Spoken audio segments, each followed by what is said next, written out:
Assalamualaikum warahmatullahi wabarakatuh. Mustami'in tema sejarah. Pada kesempatan kali ini kita akan membahas tentang Nebukadnezar II atau Bukhtanasor. Nebukadnezar II atau Bukhtanasor lahir sekitar tahun 630 sebelum Masehi. Ia adalah anak dari Raja Khaldea atau Babilonia baru yang bernama Nabopolassar. Nabopolassar menjalin aliansi dengan Raja Media dari Medes orang Persia yang bernama Raja Kiasares. Untuk memperkuat aliansi, Nabopolassar menikahkan anak laki-lakinya yakni Nebukadnezar dengan putri Kiasares yang bernama Amitis. Nebukadnezar II menjadi raja setelah kematian ayahnya. Di bawah kepemimpinan Nebukadnezar II, Babilonia baru mencapai pada puncak kejayaannya. Ia membangun semua kota-kota besar di Babilonia dengan mewah. Ibu kotanya terletak di kota Babilon. Wilayah Babilonia seluas 3 mil persegi yang dikelilingi oleh rawa-rawa dan 2 lapis dinding tebal. Pada masa Nebukadnezar II, sungai Efrat mengalir di tengah-tengah kota yang dihubungkan dengan jembatan batu yang indah. Di tengah-tengah kota terdapat zikurat yang disebut rumah perbatasan langit dan bumi di sebelah Dewa Marduk. Sebagaimana yang sudah kita singgung di video sebelumnya, bahwa pada masa Nebukadnezar II, sistem pemerintahan Babilonia adalah militeristik. Ia seringkali melakukan ekspedisi. Dalam ekspedisinya, Nebukadnezar berhasil menaklukkan Syria dan Venesia, memaksa upeti dari Damaskus, Tirus dan Sidon. Ia juga menyerang Asia Kecil di tanah Hatti. Ia juga kerap berperang melawan kerajaan Mesir. Tahun 599 sebelum Masehi, ia menyerang Arabia dan mengalahkan mereka di Kedar. Tahun 597 sebelum Masehi, ia menyerang kerajaan Yahuda dan merebut Yerusalem. Kemudian bangsa Yahudi dibuang ke Babel dan Baitul Maqdis dihancurkan sampai rata. Mengutip dari Ibnu Katsir dalam kitabnya yang berjudul Qissatul Anbiya, bahwa sebelum Nebukadnezar II menyerang Yerusalem, Allah telah mengirim utusannya di tengah-tengah Bani Israel. Sang utusan itu adalah Nabi Armia atau Yeremia.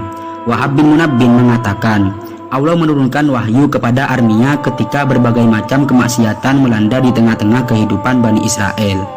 Wahyu yang diterima Nabi Armia itu berisi tentang peringatan Bani Israel atas kehancuran mereka, yakni akan datang Raja Babilonia yang bernama Nebukadnezar untuk menghancurkan Bani Israel dengan kejam. Mendengar peringatan tersebut, Bani Israel menunjukkan kecongkaannya. Mereka menganggap Nabi Armia itu sudah gila. Bukan hanya itu, Nabi Armia dipenjara oleh Bani Israel. Pada akhirnya, Allah mengirimkan Nebukadnezar untuk menyerang Yerusalem. Kemudian, setelah menghancurkan Yerusalem, Nebukadnezar II menawan, menjadikan budak, bahkan membunuh Bani Israel dengan sangat kejam.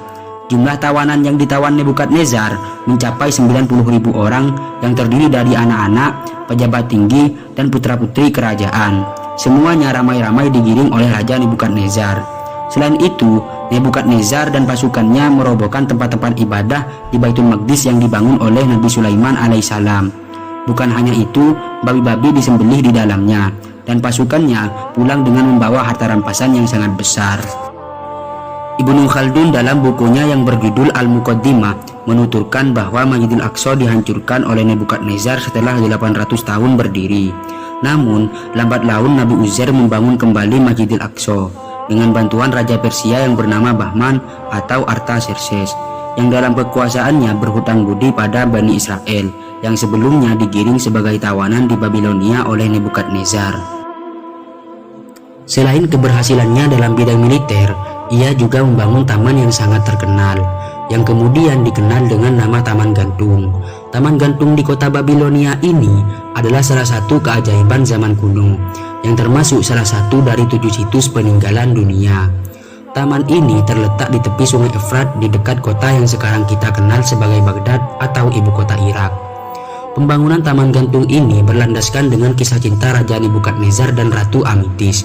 Dikisahkan bahwa pada saat itu Ratu Amitis merindukan kampung halamannya, yang merupakan tanah yang subur yang dipenuhi dengan tanaman hijau dan pegunungan. Sehingga untuk mengobati rasa rindu permaisuri, Raja Nebukadnezar melakukan pembangunan taman yang selanjutnya disebut dengan Taman Gantung.